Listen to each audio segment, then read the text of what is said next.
Jessica Kriegel is the Chief Science Officer of Culture Partners, a workplace culture forum that works with some of the world's biggest organizations. She's also the author of Surrender to Lead, a book that was born out of personal loss, getting sober, and a moment on a sidewalk that she can't fully explain. And here's what we get into today.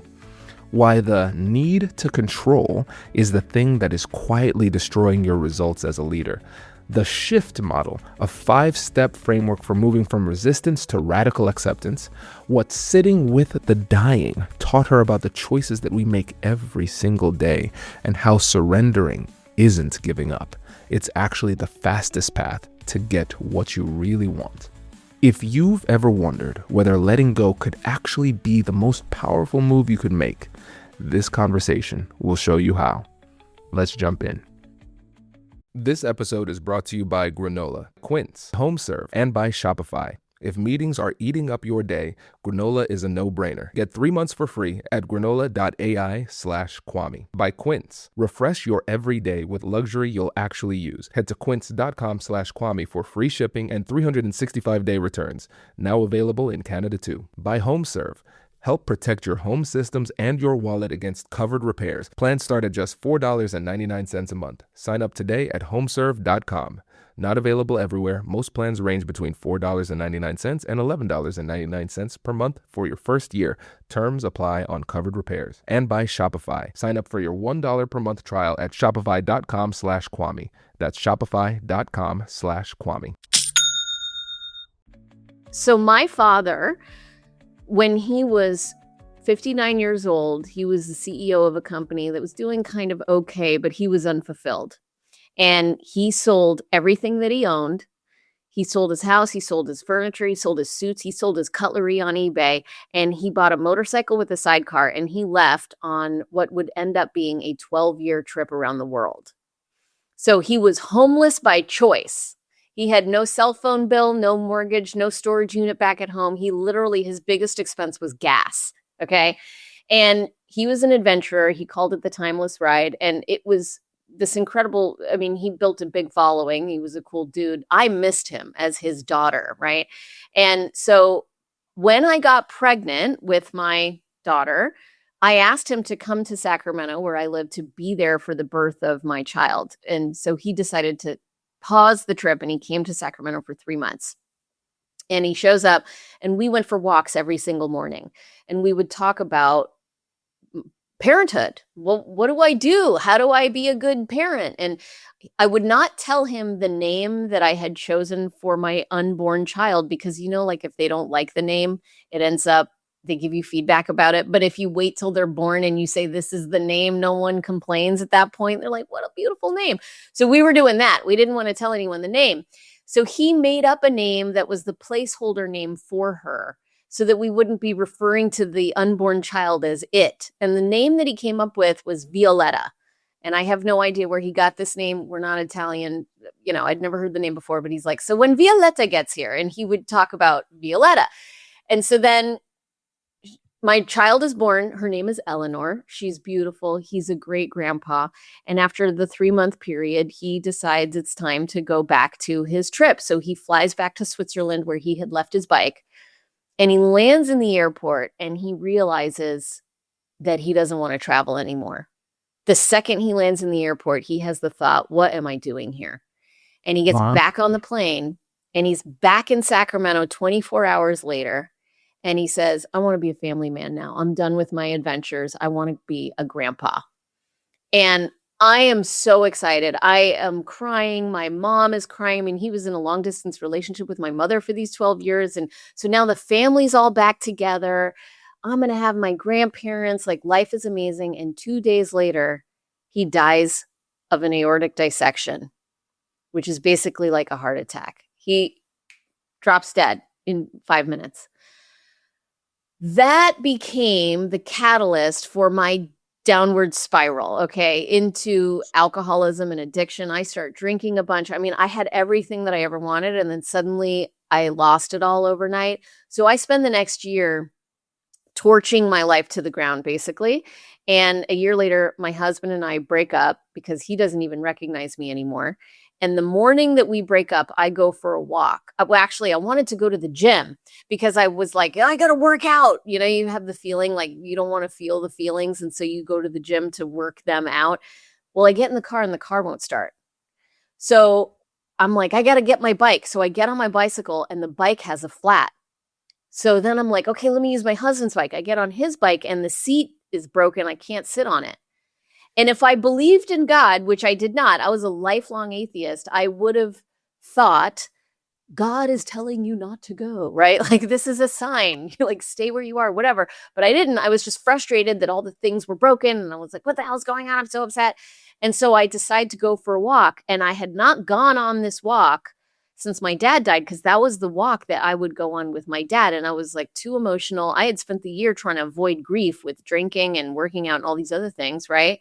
So I go on the walk and I call my best friend and I say, my husband and I just broke up. My life is over. I don't know what's going on. And my friend says, what do you feel? And I said, I just feel like I miss my dad.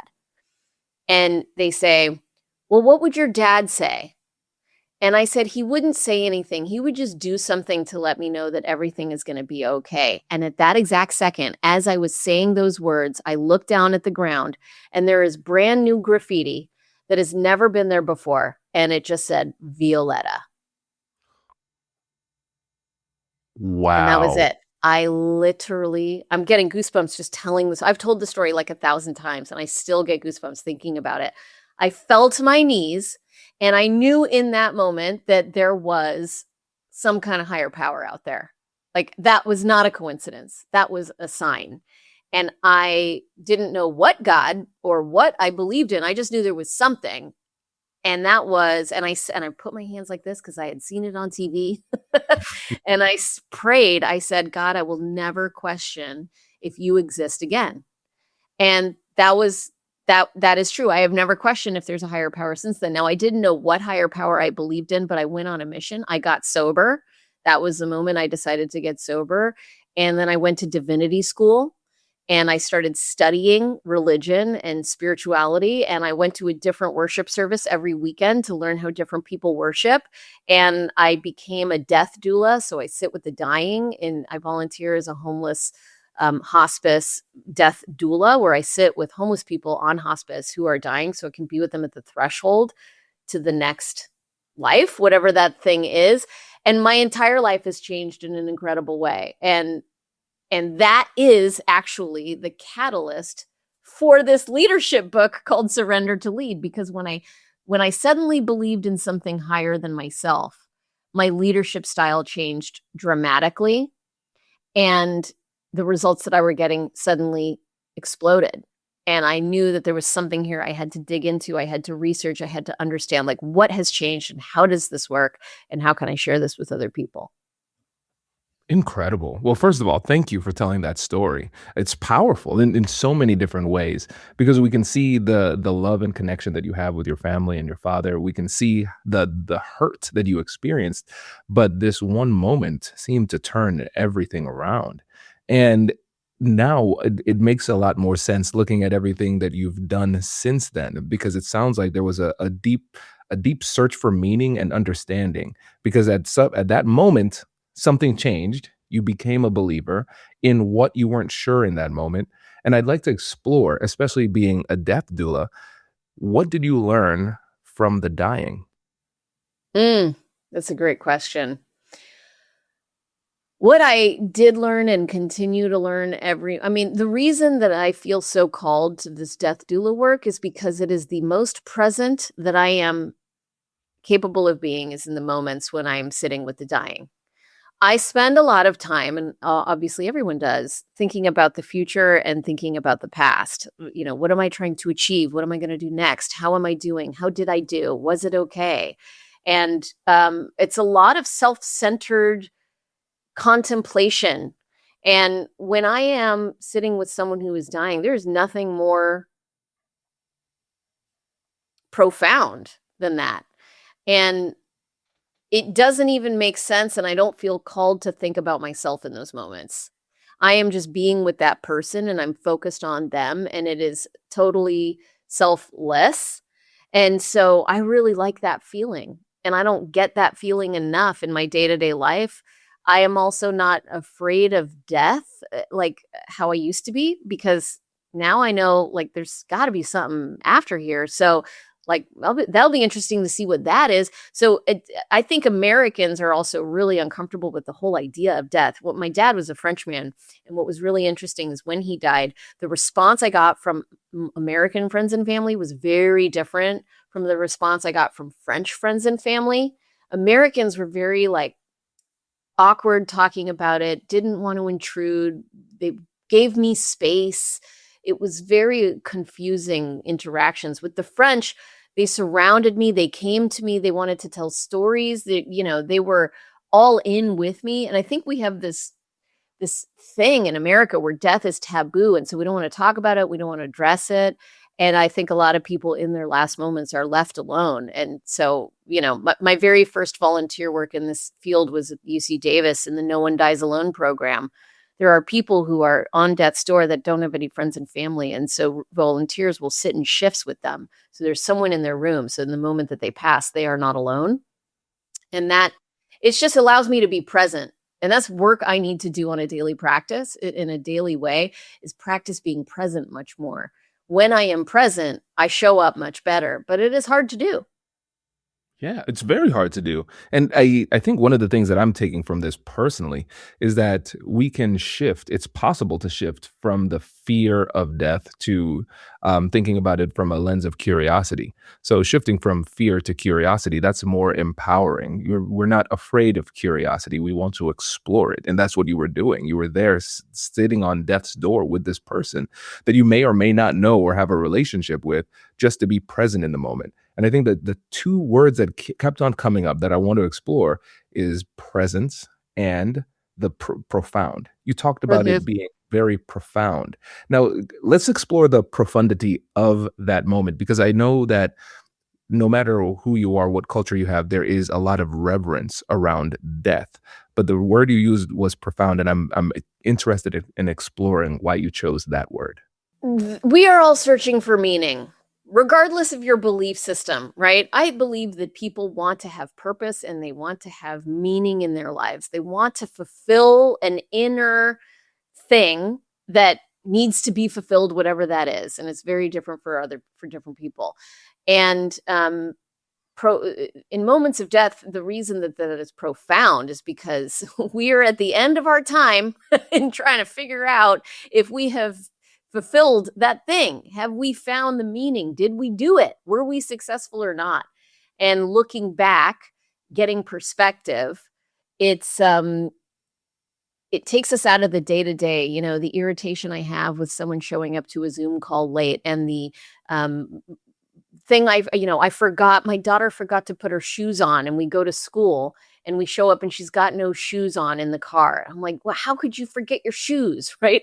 These are not profound moments, but we spend a lot of time in those moments. And so to be able to zoom out, and I think as leaders in business, I mean, what I do is we at Culture Partners, we help leaders drive results, and getting out of the day-to-day fires that need to be put out and tapping into what allows people to find meaning. How do we fulfill each other? How can we be present with one another? Where is the depth of this experience? That actually outperforms with the way we usually try and get stuff done, which is, what am I going to do next? What am I going to do next? What am I going to achieve today? Yeah, it's so true. And first of all, don't edit yourself on my show. You can say shit if you want to. Okay. So that's the first thing. And I really like the idea of searching for meaning. That's Yeah. crucial. We are all doing it, whether consciously or subconsciously, and we spend our life searching for it. And then even if we kind of get it or we think we have it, we wonder whether or not it was real or whether or not it's enough. And so Mhm. for us, as we live our life searching for meaning, you spend a lot of time with people who are at the end of their life. So what have you seen from their perspective? Do they feel as though they found it? It depends, I mean, some people, yes, other people, no. There's one interesting reflection or story I had was with someone in the No One Dies Alone program. usually the people in the No One Dies Alone program are either homeless people or they're immigrants, or, there's a reason why they don't have any friends and family around them. And the reason usually is pretty straightforward and logical. And this one particular person that I saw in the room was an award-winning physicist and professor that had invented a whole host of things that, had this incredibly successful career, was well known as an expert in their field, technical expertise. And they had a family, and the family wasn't there. They had children, they had a wife, and those people were not there in the room. And so I didn't know why they weren't in the room. I don't get that kind of background, So I'm sitting there, and this person was unconscious, so I didn't get to talk to them. But I had their chart. I understood, who they were. And I got to sit there and contemplate why this person at the end of their life, who was so wildly successful, didn't have their family in the room. And my go-to belief in the moment was they had done so much for their career that they had neglected their family, and therefore the family was not interested in showing up for them. And that was my belief, and I was thinking that for the first hour. And then I just started to make up a different story. And the difference, and my belief was, if this person could wake up and say, would they do it differently, they would, And then I realized, like, how silly of me to make that assumption. Maybe this person was so fulfilled in the contribution that they made to science that they were willing to give up the relationship with their family. And maybe they would be really proud and fulfilled with the choices that they made, because not everyone is motivated the same way that I am, right? And we often have to figure out this balance between our family life and our work life. And the reality is I came to remove judgment of that person based on the made up stories that I had concocted in my head about them. And I realized that we're all making choices all the time. We're all making choices about the give and take. Like, I'm a keynote speaker. I have to travel a lot for work. I share custody with my ex-husband of my daughter. And sometimes I have to lose time with my daughter to go do a keynote. And that's been really hard for me to balance the devotion to my career versus the devotion to my child. And which one should I do? Should I give up the success I've built and the career that I want for more time with my child? And sometimes the answer to that is yes. And sometimes the answer to that is no. This last weekend, I got to take her with me to a keynote in DC. And we spent the weekend there, and we had this incredible time. And when I did the keynote, not only did she get to watch me on stage, she got to see me do a news interview for the book. I was on Great Day Washington. So we went backstage at a studio. And then at the end of my keynote, I had her run up on stage, and she got to stand on stage in a room with 300 women. And I realized, there is no right answer about, should I do this or should I do that? It is a balancing act. And the role model that I am being for my child is going to instill certain beliefs in what's possible for her. And I like that, and when I'm not with her, that's hard. And, suffering is part of life, and I'm not doing it perfectly. And I don't always have the answers, and I won't always have the answers, but this is the grappling of the daily decisions that we're making every day. And it's hard to be a human. We don't always know what the right answer is. And that is interesting. That's the shit of life that we're in the mix with, every single day trying to figure it out. So I'm giving myself grace. I'm giving myself grace with that. Yes, yes. And I think the first thing that comes to mind is just gratitude for saying shit. Yes, be yourself. So thank you. That's the first thing. And My first TEDx talk was called How to Get People to Give a Shit. And oh, I got a lot of shit for that title. So now I've got PTSD on cursing, but I appreciate the invitation. that's so funny. I think with what you just said though, it's powerful, but it's also scary. It's empowering and terrifying at the same time. Because when it comes to the meaning of life, we can recognize that we have our circumstances, we have our responses, our activities, our outcomes, all of those things. But then you can interpret those things however you want. Because going back to the story of the physicist, you came up with a really logical story of, hey, he gave everything to science and nothing to his family, so the relationship is fractured. He would probably do it differently. Or, hey, you know what? He sacrificed time with his family because he thought it was so important to give this to the world. And maybe both he and his family appreciate that. And maybe they are afraid of seeing that transition from life to death, and they didn't feel comfortable being there. And the thing is, there's no real right or wrong answer. This is what our role is in our life, is to give meaning and color to our life.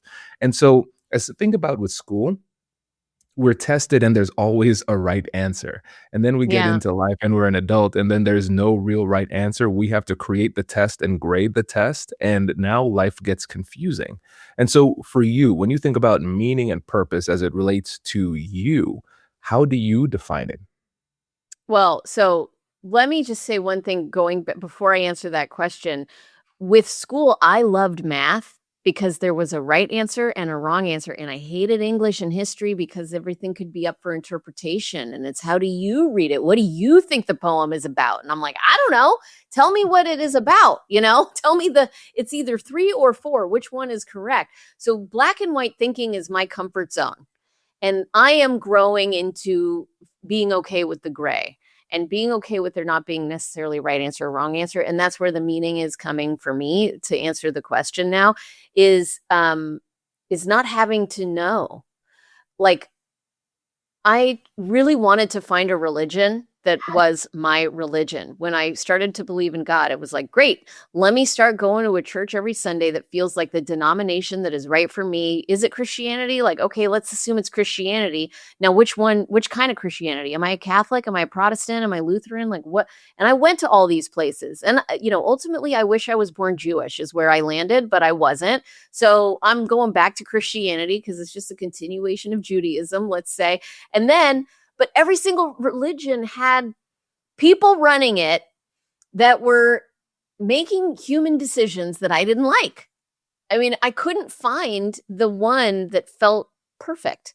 And I think that's why I ended up with, unclear none. I am a spiritual person that deeply believes in a higher power. And I think ultimately every single religion is about right. They're all about right. There isn't one that's right and then one that's wrong. And so where that leaves me is in finding meaning and how can I serve that higher power, whatever it is. Instead of trying to understand what it is, how can I just get really comfortable with the mystery of, the more confused I am about it, the more of a mystery it feels like to me, the closer I am to it, because I'm not trying to put it in a box and label it and say, this is what it is and this is what it isn't. And I have decided and I have labeled it and I have named it. And that's not a higher power. That's a lower power. That's me putting it down here and explaining it. Right. So it's a mystery, and being comfortable with that mystery is part of it. Going back to my dad, who left on this 12-year trip around the world, 2 of his daughters disowned him, refused to speak to him ever again because of his choice to go on this adventure. They said he was squandering their inheritance on a joyride. And they said that he was being irresponsible and they thought he was stupid. I supported his decision to go on this trip. I had a different response, He inspired a bunch of people on that journey, right? By the end of his life, he had thousands of people going to his website every day that were like, wow, this person is living their dream. But he sacrificed his family relationships to be able to live that life. What do I think I know that he would have kept going on the trip knowing what the outcome was, because that's what he ultimately did. But there was nothing more painful to him than the fact that he lost communication with his 2 daughters.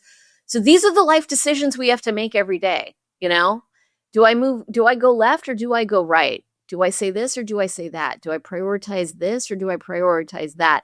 And trying to grapple with that is the joy of living. But there it is. That's what we're doing every day. And let's latch onto this word though, the joy of living, because I think the exact same thing that you just said, recognizing that every decision comes with collateral damage in some kind of circumstance. There's no perfect way of doing this. It's our job to create meaning in our life, and one person can find meaning in something that is completely meaningless to somebody else. And so you use the word joy, and I think other people would use the word existential dread.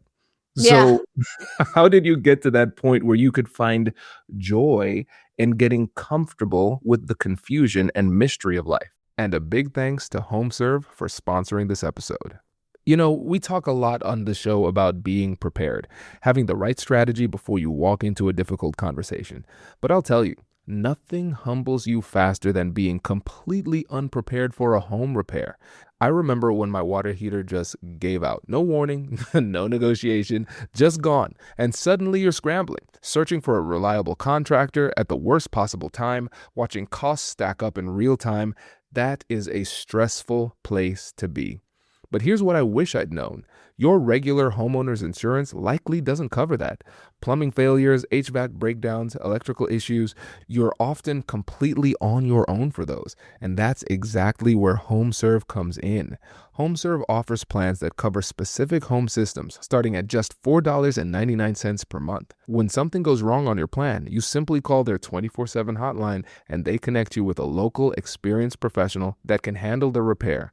No panic, no frantic searching, just one call. They've been helping homeowners for over 20 years with a network of over 2,600 local contractors, 4.5 million customers, and a 4.8 out of 5 post-repair rating. Help protect your home and your wallet with HomeServe against covered repairs. Plans start at just $4.99 per month. Sign up today at homeserve.com to find the plan that is right for you. That is homeserve.com. Not available everywhere. Most plans range between $4.99 to $11.99 a month for your first year. Terms apply on covered repairs. Here's something that I've learned over the years. How you show up matters every single day. And I'll be honest, I used to overthink getting dressed, trying to look put together without spending a fortune on it. And then I found Quince, and it genuinely simplified everything. So I bought their stretch knit pin tuck trousers, and they have been in constant rotation. I'm talking about meetings with the team, running around the town with the kids, hanging out with friends. I just throw these on and I know I look good. The fabric feels elevated, lightweight, and breathable, but they're so comfortable. I honestly feel like I'm wearing loungewear. And that's the thing. They look polished and they feel that relaxed at the same time. One pair and every kind of day. And the price? It is not at all what I expected for that kind of quality. And here's why that is. Quince works directly with ethical factories and cuts out the middlemen, so you're getting premium materials at 50 to 80% less than what you'd pay for similar brands. For spring, think 100% European linen shorts and shirts starting at just $34, and 100% Pima cotton tees with a softness that honestly just has to be felt. And their pants hit the same sweet spot too.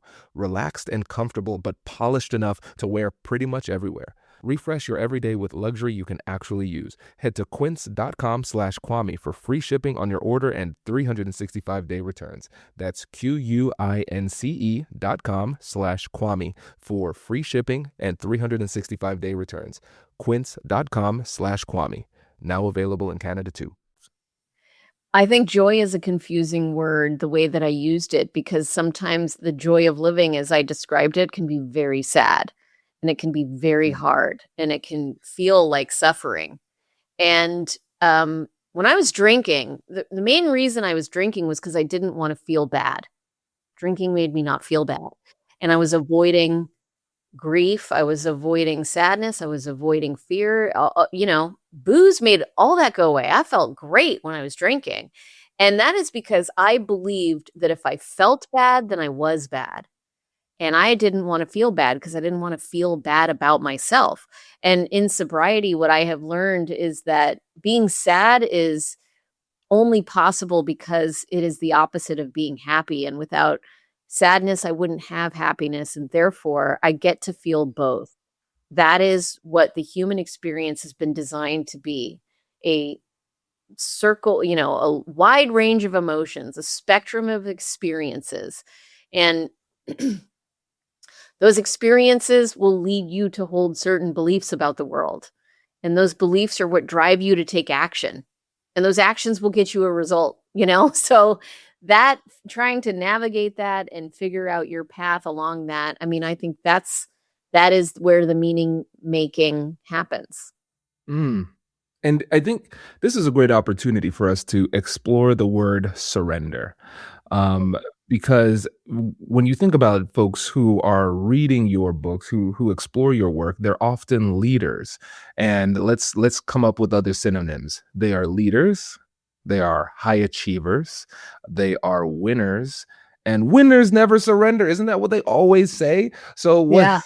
help us to understand where how you landed on that word and the power behind it, and also what do people most frequently misunderstand when it comes to surrender? So I work out at a CrossFit gym and it's all military people. I am the weakest person there, but it's fun because they like to push me. And I went into the gym one day when I was trying to decide on the title of the book. And I said, "Hey guys, what's the first thing you think of when you hear the word surrender?" And they all just started shouting, "Never surrender. No," right? Waving the white flag, quitting. "I will never surrender." And the Navy SEALs have a saying, which is control the controllables. There is a hidden corollary. There is a message in that saying that is not spoken out loud, but it is implied, which is control the controllables and stop trying to control the uncontrollables. That is surrender. To surrender is to stop trying to control the things that are outside of your control, which winners and leaders and people of all types do all the time, especially when you have a title of director or manager or chief. It is implied that your job is to control everything. And you're going to be telling everyone what to do, and outcomes rest on your shoulders. And so what leaders will often do is they go in and they try and tell people what to do because they're trying to get a result, and it's the action trap. They get into this mindset of I got to do more to get a result, and that action trap is the endless cycle of activity that feels like progress but doesn't actually move the needle on results. And ultimately, it wears you down and everyone else down. Now, surrender is acceptance of reality on reality's terms and understanding what you can control and what you can't control. The Navy SEALs are actually experts in surrender, right? Because when the chopper is going down in enemy territory, they're not sitting around being like, whose fault is this? What happened here? I don't want the chopper to go down right now. That is trying to control the uncontrollables. They are showing up in the way that they need to show up to respond and adapt in the moment. So here's the reality when it comes to leadership. Whether you're in a business, whether you're leader of a community group, whether it's your family, you cannot get people to do what you want them to do just because you tell them to do it. That is a reality that people need to accept. People will not act in alignment with the direction just because it's a process or it's a procedure. People will act in alignment with what they believe. If they believe in it, they're going to do it. If they don't, they're not going to. So as a leader, to surrender to lead, and what the book is really about, is how to motivate people to take the action you need them to take by inspiring them to hold the right beliefs that align with those actions to get a result. And the way that you shift people's beliefs, the way you inspire action is not by giving them direction, it's by creating experiences for them that will change their beliefs, because all of our beliefs come from experiences, and you can control the experiences you create for people. That is what you do control. So it is a path to results through radical acceptance of reality and human nature that requires you to give up the delusion of control, which you never had in the first place, and embrace the idea of surrender as the fastest path to achieving the results you want to achieve. That's so interesting. There's a lot here because when I think about this the story that you told about you recovering from alcoholism and how you used it to numb your pain, I feel like a lot of high achievers are addicted to activity whether or not it is productive Yep. to avoid the feeling that they are unworthy. And it's a really interesting corollary here because it's almost like there is an addiction to activity, but then there's also an addiction to feeling or believing that you are not enough as you are, which makes the concept of surrender feel really, really uncomfortable for people. And so when it comes to these beliefs, let's say there's somebody who's a high achiever, who's has that never surrender mentality. Let's think, how do we how do we get them to adopt this type of belief, because it is the polar opposite of what it is that they have been taught their Yeah. whole life. And I am one of those people. I am a high achiever who is addicted to work and activity as much as I was addicted to alcohol at one point. Because when I would have a difficult experience, I thought, well, let me just do some work. Let me check my emails, because it would distract me from the emotional hardship I was carrying in that moment. So I can relate to this so much. And there is a model in the book that we talk about, which is how to adopt this mindset of surrender. And it's the SHIFT model. It's an acronym to shift from command and control to surrender. And so it starts with S, which is stop fighting reality. There's so much that we wish was different than it is. I wish the goals were lower. I wish the administration hadn't implemented this new policy. I wish that the team was more, there's all of these finger pointing and blame game and dwelling on the thing that is reality that we wish was different, that is just a waste of our time and energy. So S is stop fighting reality. Just accept reality on reality's terms. H is have faith. We need to be able to step into faith that everything will work out the way that it's going to work out. Faith in the higher power. Now, let's say you don't have a higher power, which I totally acknowledge and have no judgment about, because I did not have a higher power for 37 years. You can still have faith in something bigger than yourself. Have faith in the team that they will be able to accomplish something beyond what your brain is capable of coming up with. Have faith in, the mission of the organization. Have faith in your purpose. Have faith in whatever it is you choose to have faith in. If you don't know what to have faith in, ask yourself the question, what do I believe is the source of all good? And then have faith in that, whatever your answer to that is. So S, stop fighting reality. H, have faith. I, then identify what's yours. Control the controllables, right? What do I have influence over that I can control right now? Stop focusing on the things outside of your control. Focus on what you can control. And F is free yourself from fear. Ask yourself the question, if I was completely selfless, I had no self-interest, I was coming from a place of love and not fear, what might I do in this situation? Just as a thought experiment. And you might come up with some ideas of how to move forward that otherwise would not have occurred to you, because oftentimes we're in that fear space. We don't even realize it. And then finally, T is take the next right action, which we stole from Buddhism. The next right action is like the next right thing to do. And it is different from the action trap I talked about earlier, because the action trap is, let me just take more action. Let me just do more, right? With the shift model, we have focused our thinking to a place where we now have the power to discern the next singular right action, which is the experience I want to create for other people.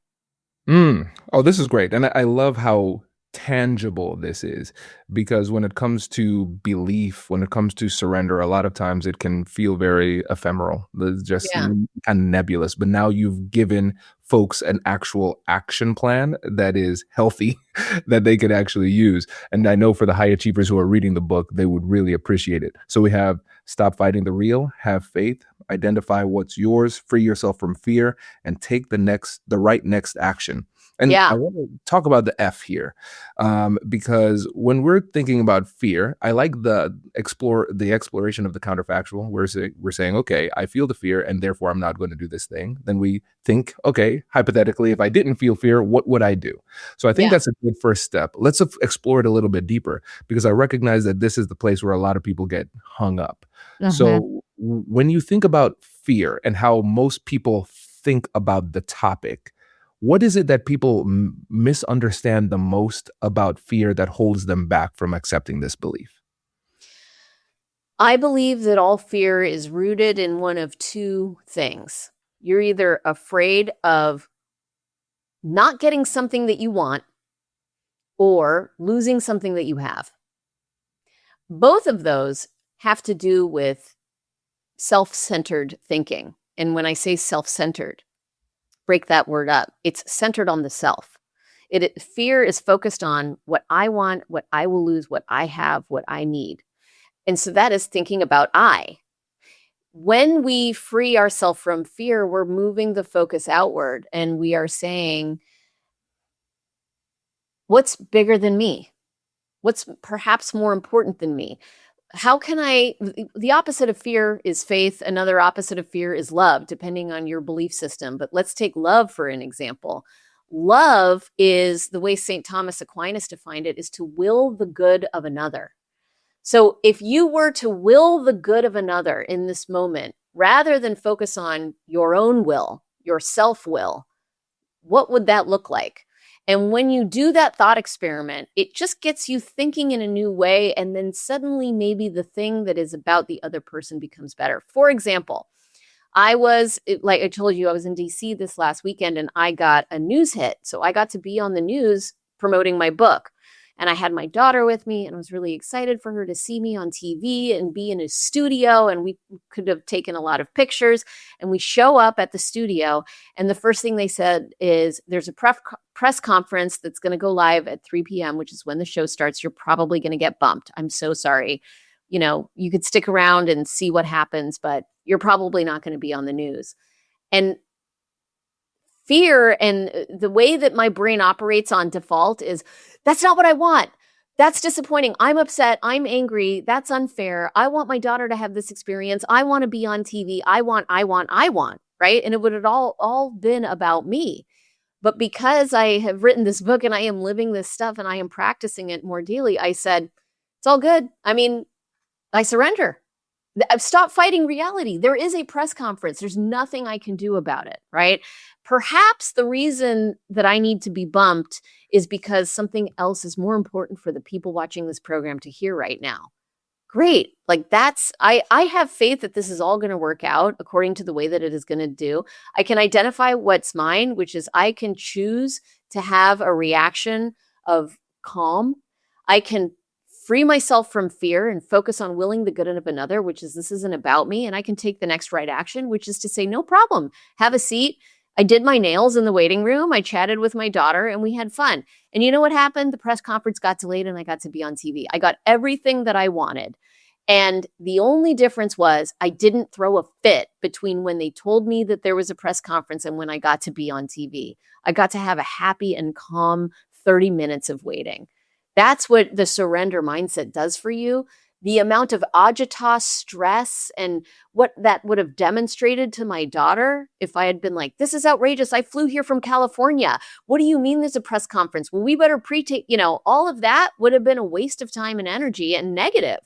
So that's surrender to lead.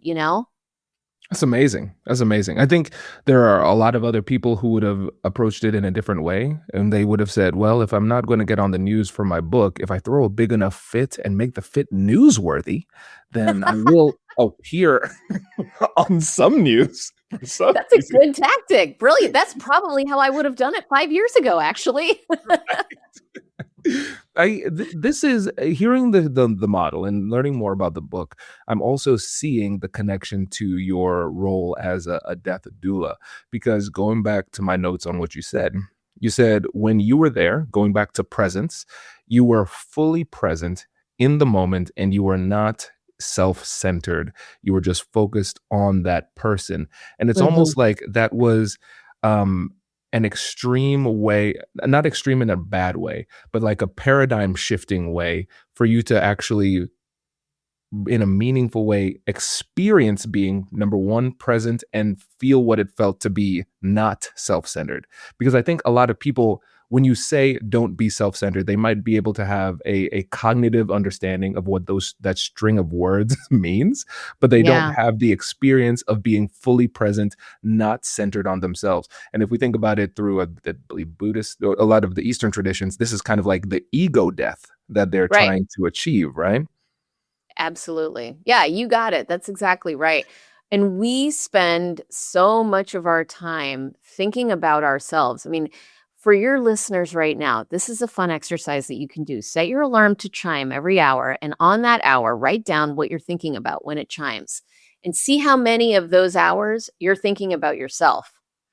When I started this journey 6 years ago, and my mentor was suggesting that I might think about myself a lot and perhaps I should think about others, I remember I literally said, of course I think about myself all day long. I am me. What else is there to think about?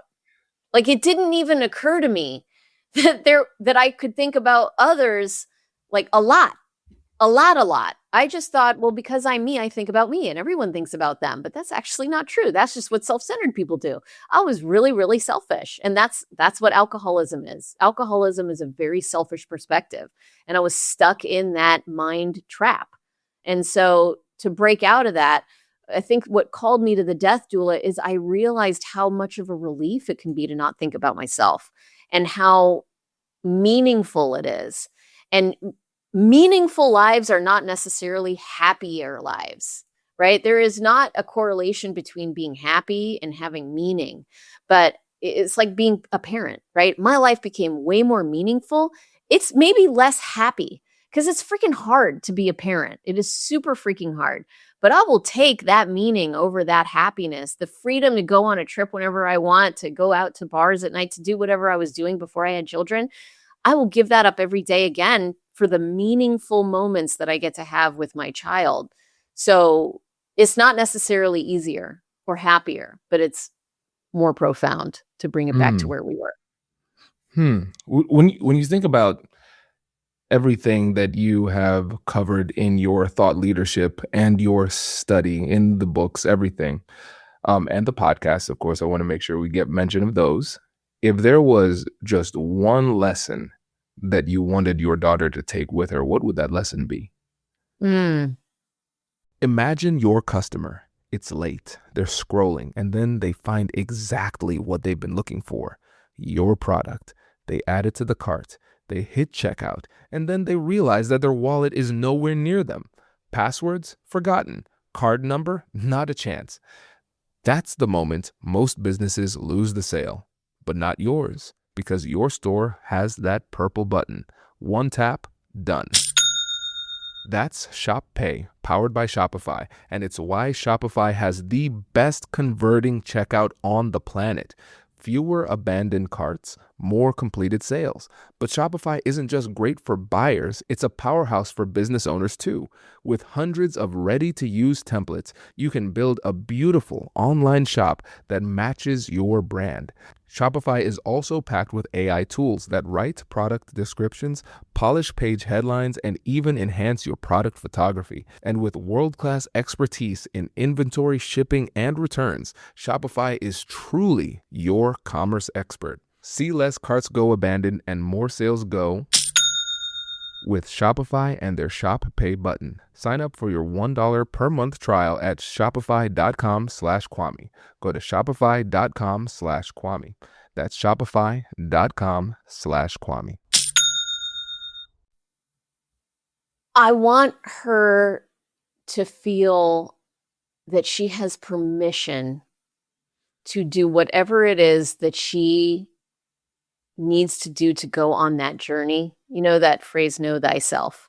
I want her to know thyself. I want her to figure it out. The other day we were walking and she goes, Mom, I want to join the Air Force. I said, great. 2 months ago, she said, Mom, I want to go to Berkeley when I grow up. I said, great. And then, 6 months ago, she said, Mom, I don't want to go to college. I said, great. I don't want other people's, we spend so much of our lives in fear of people's judgment, in performance mode, trying to figure out how to be accepted, to feel like we are enough because we have shown up in the way that people will expect us to show up. And I want her to have permission to go explore whatever it is she needs to go explore to be on her journey, whether that leads her to a belief in a higher power or not. That's her journey to be on, and I want her to I surrender to the outcome that she is going to create for herself. And that, I think, is the lesson for me, is like not being attached to the outcome. as leaders, especially in, the system has been built for us to be attached to the outcome because we have quarterly results and earnings calls and investor expectations and board meeting check-ins. And all of that is about, did you achieve the outcome?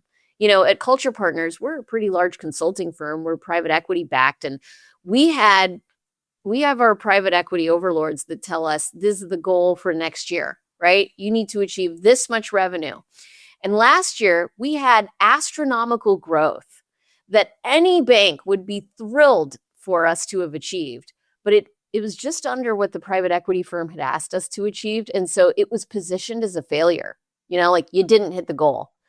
It's like, but wait, we had 100% year over year growth. Are you telling us it was a bad year? It's all about perspective, And so that perspective to me is important to bring into every day and every decision. So for Ellie, I may have a perspective about whether I want her to join the Naval Academy or go to college or become a plumber, but that perspective is just my judgment. I want her to be able to tap into whatever it is she needs to tap into to figure out what it is that she needs to do. And that's how I want to be as a leader too. Yeah, it's powerful. That is powerful. And when is it hard for you to live up to these aspirations or ideals? Every single day. This is not natural to me. I am not like expert in surrender now just because I wrote a book about it. You teach what you most need to learn. I need to learn this. I wake up every morning thinking, what am I going to do? How am I going to achieve? What do I want? And then I have to do a practice where I change my thoughts so that I am not doing that. And that is a daily practice. I don't think it'll ever become natural for me to wake up and be selfless and surrender and feel like I am just Zen. I am not Ram Dass. I am never going to be a spiritual guru for anyone. I am going to be a learner of this for the rest of my life. But that's why I'm writing about it, because I want to absorb everything that I can and learn how to be better and better at it. Amazing. This is so good. So good, in fact, that we need to bring in a ringer. Simone, this is your time to shine, my friend. I'm going to play the devil's advocate here because I had the opposite experience. So back in the day when I was 22 years old, it was 18 years old or 16 years old. I was a person of faith. And then my mom got sick. My mom had cancer, and I was having faith that she was going to recover. I had been chosen for internships in Italy as a designer, so I was planning everything. But suddenly, my mom got sick. I had to take care of her, but I said, "No problem. I have faith."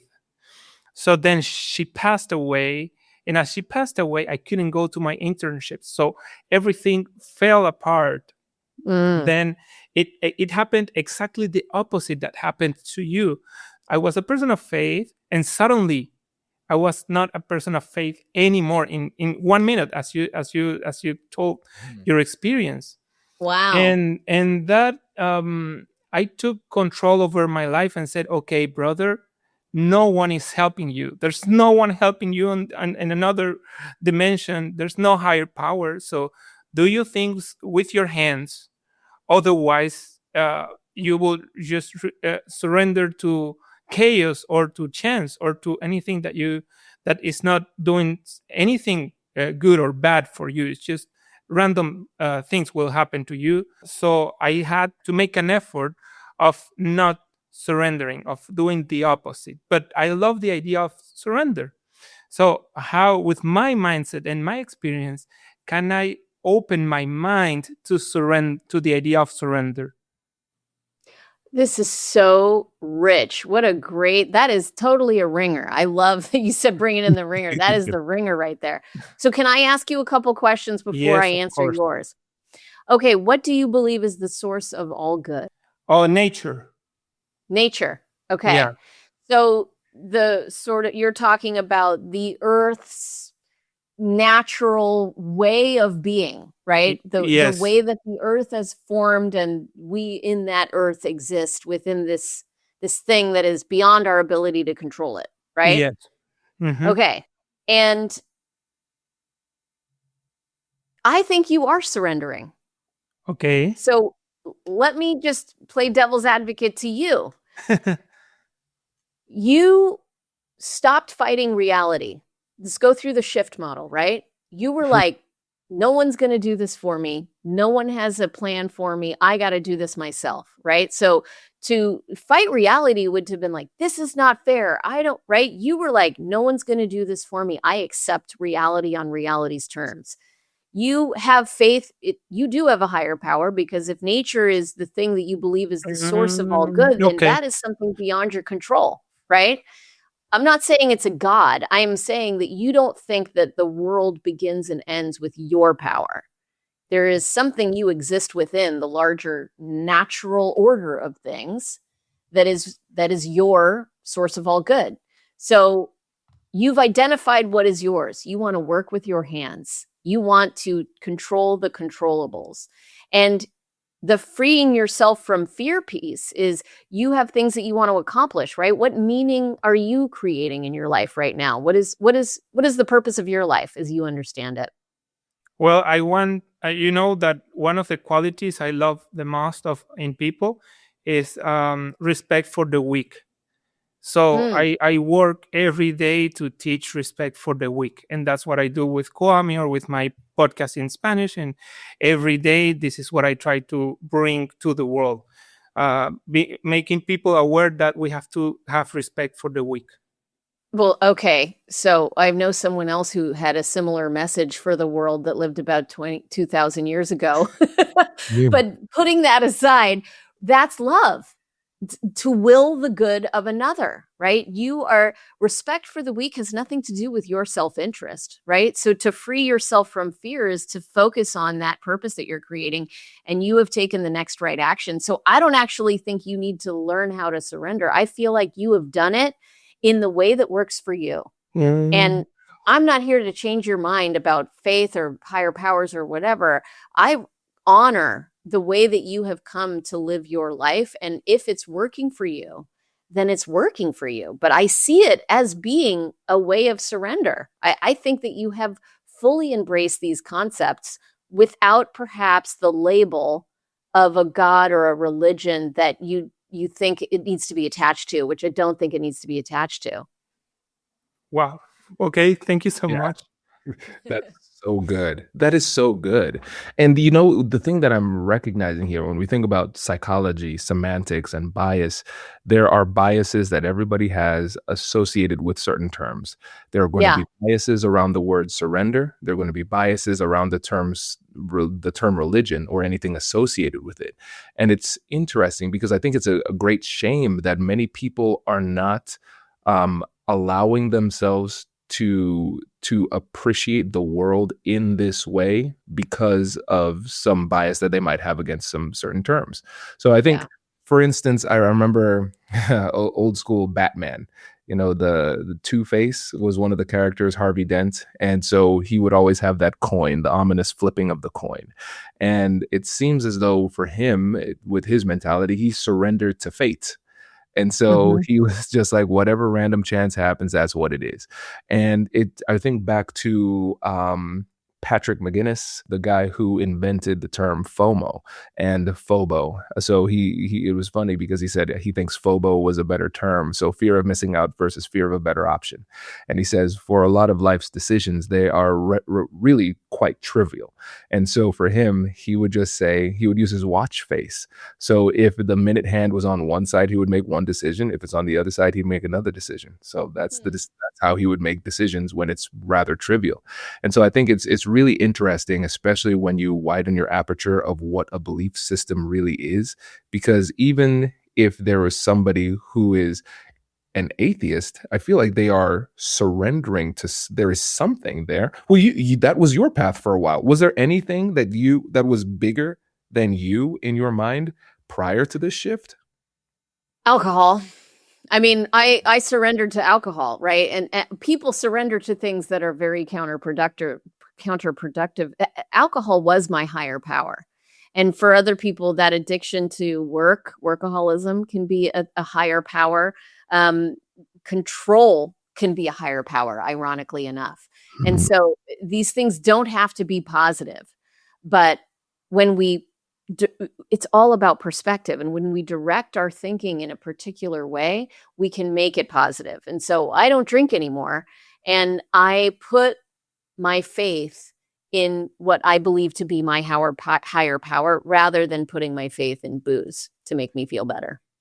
This is powerful. This could be a game changer for people because we have to recognize that we are always surrendering to something, but we Mhm. don't recognize that we have a choice as to what it is that we surrender to. And so we have to ask whether or not the thing that we are currently surrendering to is worthy of our surrender, or we should seek something that is more in alignment with our purpose. Yeah, it's a great point. We are surrendering. We are letting go. Another word of saying surrender is to let go.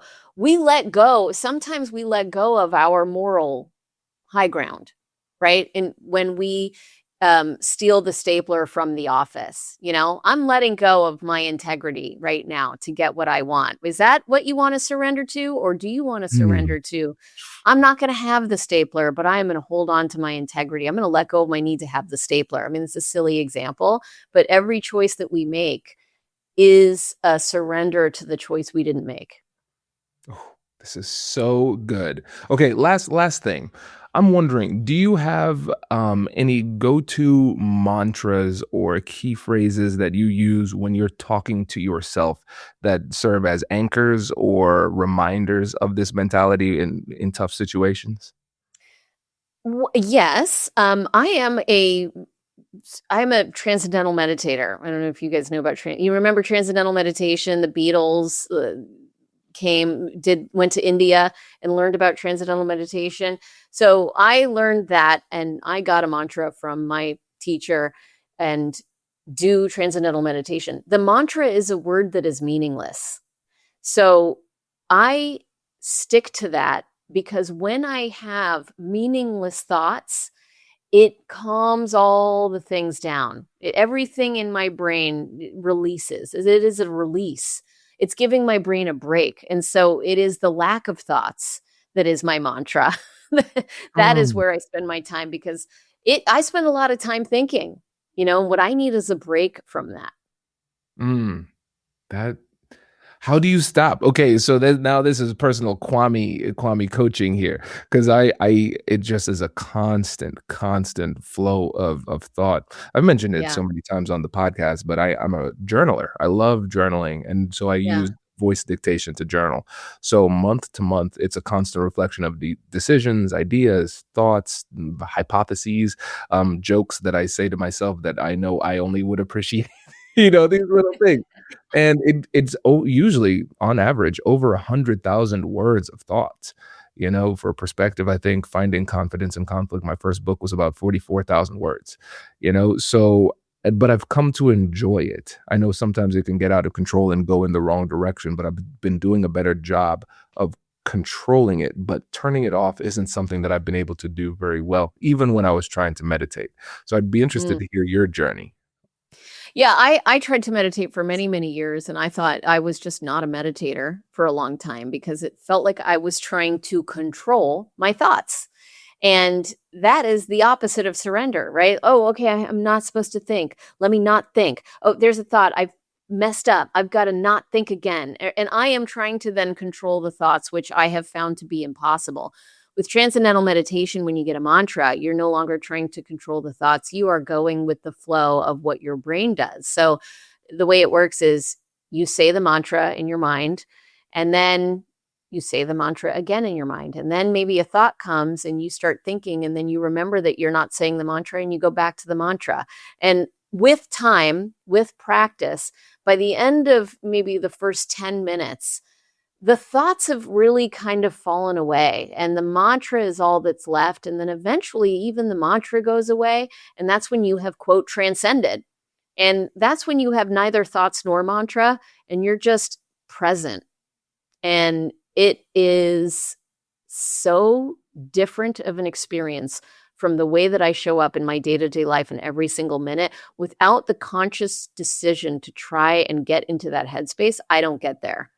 So it became easy when I learned how to do transcendental meditation. All the other types of meditation approaches that I did before that, they quote, didn't work for me. But it's because I was trying to control my brain. And the brain is not controllable. I mean, you could have faith in your brain, right? No one understands how the brain works. That could be another thing to have faith in. Yes. Oh, this is powerful. Jessica, I really appreciate this. And before you go, I wanted to give you an opportunity to remind the listeners about the work that you do with Culture Partners, the books and the podcast too, and how they can work with you for keynotes. Yeah, lovely. Thank you. Culture Partners is a workplace culture consulting firm. We create clarity, alignment, and accountability around your purpose, strategy, and culture to get results. So if you want to work with us, go to culturepartners.com. And if you want to book me for a keynote, I have a website, which is jessicakriegel.com. And I also have a podcast called the CEO Daily Brief, which is a 5-minute daily podcast for leaders on, what they need to know for the day to up their game. Amazing. Jessica, thank you so much for joining us. Really appreciate it.